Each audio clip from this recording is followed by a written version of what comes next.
Welcome back to Axon classes. आज के इस वीडियो लेक्चर में हम इकोलॉजी के अंदर डिस्कस करने वाले हैं about the difference between hibernation and aestivation.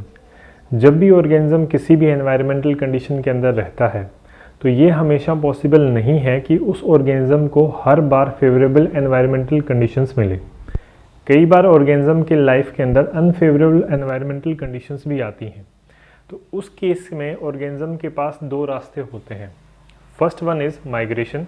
जैसा कि हम साइबेरियन क्रेन के केस में देखते हैं कि जैसे ही उनके रेसिडेंशियल कंडीशंस पे अनफेवरेबल एनवायरमेंटल कंडीशंस आती हैं तो उस केस में वो लॉन्ग डिस्टेंस माइग्रेशन शो करते हैं for their favourable environmental condition. जैसे ही उनके परमानेंट हैबिटेट के अंदर जो कंडीशंस फेवरेबल हो जाती हैं वो दोबारा माइग्रेट कर जाते हैं अपनी ओरिजिनल लोकेशंस पे।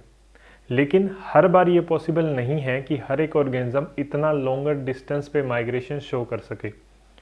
उस केस में ऑर्गेनिज्म के पास एक रास्ता बचता है जिसे हम कहते हैं suspend.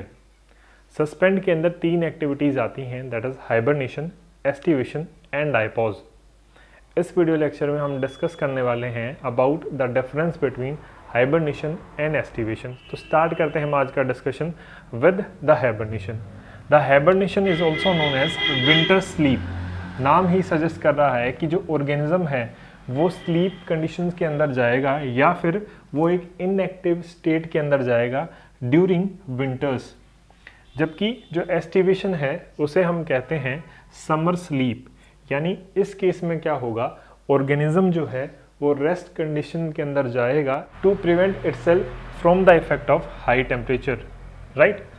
Hibernation is shown by both warm as well as cold-blooded organisms, जबकि जो एस्टिवेशन का प्रोसेस है वो शो किया जाता है by cold-blooded organisms only.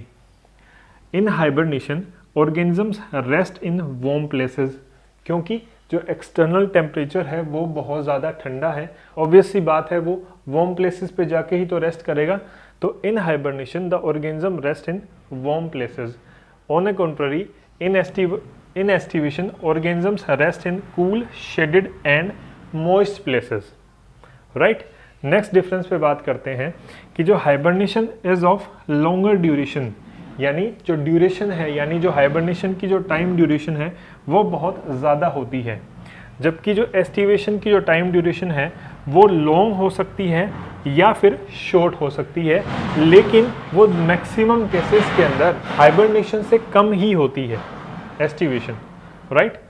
Next बात करते हैं, in hibernation the metabolic activity of the organism slows down in response to low temperature. Because जो एक्सटर्नल टेम्परेचर है वो लोअर है, उस केस में ऑर्गेनिज्म की जो मेटाबॉलिक एक्टिविटी है वो स्लो डाउन कर ली जाती है ताकि वो अपनी एनर्जी को प्रिजर्व करके रख सके during the process of hibernation, right. जबकि जो एस्टिवेशन है उस केस में जो मेटाबॉलिक एक्टिविटी जो वो स्लो होगी in response to high temperature, right.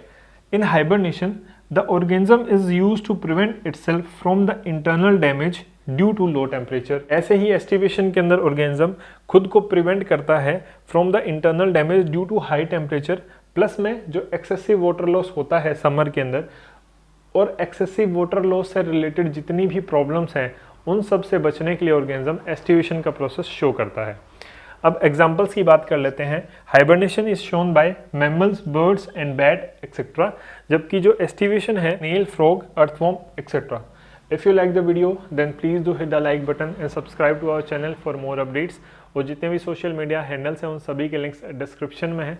अगर अभी तक आप कनेक्ट नहीं हुए तो जाके कनेक्ट हो जाएं ताकि आप कोई भी इंपॉर्टेंट अपडेट मिस ना करें। Thank you so much.